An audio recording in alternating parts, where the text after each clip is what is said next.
जब ये लड़का आंखें खोलता है तो सब कुछ बदल चुका होता है।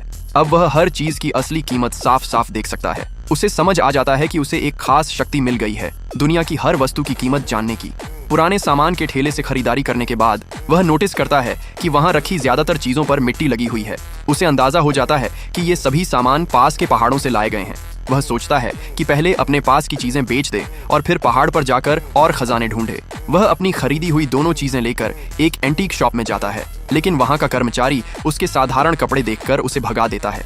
तभी दुकान का मालिक आता है और एक नजर में समझ जाता है कि ये चीजें बेहद कीमती हैं। वह कर्मचारी को डांटता है और फिर युवक से मोल भाव करता है। आखिरकार वह दोनों चीजों के बदले 4 करोड़ नहीं बल्कि 4 लाख नहीं, सीधे 4 मिलियन यानी 40 लाख, असल कहानी के हिसाब से 4,000 रुपए नहीं, यहाँ कहानी के अनुसार 4 मिलियन युआन, लगभग 4 करोड़ रुपए के आसपास की डील होती है। सरल करके अंत में वह युवक को 40 लाख रुपए देता है।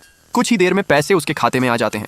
युवक हैरान रह जाता है। आधे दिन में उसने इतना पैसा कमा लिया जो उसने कभी सोचा भी नहीं था। पैसे मिलते ही वह एक 5 स्टार होटल में जाता है और 50,000 रुपए खर्च करके मेन्यू की हर डिश ऑर्डर कर देता है। लेकिन उसे याद आता है कि उसे अपने माता पिता का भी ख्याल रखना है। वह उनके लिए बड़ा घर और एक अच्छी गाड़ी खरीदने का फैसला करता है। फिर वह खुद से कहता है, अब आराम करने का समय नहीं है, मुझे अपनी इस शक्ति का इस्तेमाल करके और खजाने ढूंढने होंगे।